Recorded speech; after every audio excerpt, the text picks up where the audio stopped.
Thank you, Deputy Speaker. On behalf of the Joint Standing Committee on Treaties, I present the committee's report 211, Protocol amending the Marrakesh Agreement establishing the World Trade Organisation Agreement on fisheries subsidies, and I ask leave of the House to make a short statement in connection with the report.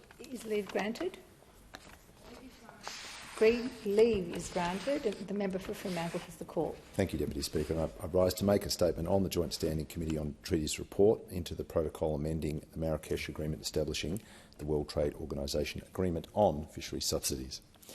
This agreement has been labelled as a landmark, quite rightly, I think, by the World Trade Organisation because it's the first WTO agreement to specifically deliver on an SDG target and the first broad binding and multilateral agreement on ocean sustainability.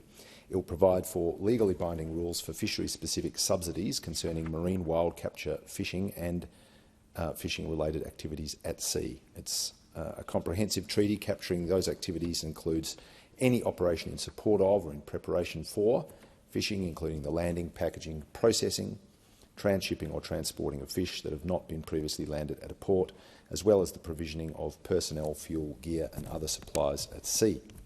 The agreement seeks to contribute to ocean sustainability and address the serious decline of global marine capture fisheries resources. And the committee considers this to be necessary if we are to prevent future environmental and biodiversity decline and to pursue the sustainability of fisheries around the world for the well-being of billions of people who depend upon fishing to make a living and as a key source of protein.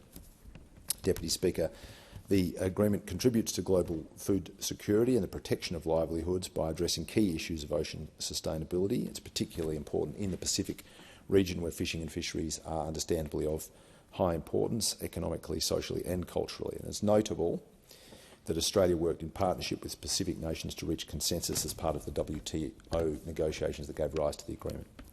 The agreement prohibits subsidies to a vessel or operator that is engaged in illegal, unreported and unregulated fishing, as well as prohibiting subsidies for fishing of overfished stocks and unregulated high seas fishing. I think people in the community can understand how if countries provide subsidies that enable what would otherwise not be commercial fishing of that kind, it has the potential to do significant damage to fishing stocks and to related environmental condition and biodiversity. I note that the Minister here in Australia is currently consulting on a process to look at the way in which Australia might adopt a framework with respect to illegal, unreported and unregulated fishing, and that's significant when you note that 65% of seafood consumed in Australia is imported.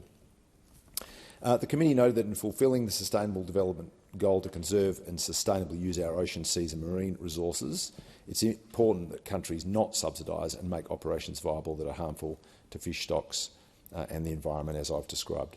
The committee noted the value of the fisheries funding mechanism, which is contained within the agreement, for assisting developing and least developed countries to adopt the regulatory and administrative means of compliance with it.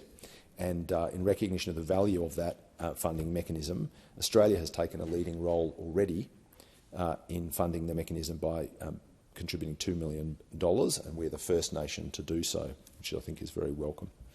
Deputy Speaker, the committee does look forward to news of the second wave of negotiations, which will address further provisions in relation to subsidies that will more comprehensively cover fisheries that put stocks and the environment at risk where there is overfishing or overcapacity. But the committee supports the WTO Fisheries Subsidies Treaty and has recommended that binding treaty action be taken. And Deputy Speaker, on behalf of the committee, I commend this report to the House. I thank the member for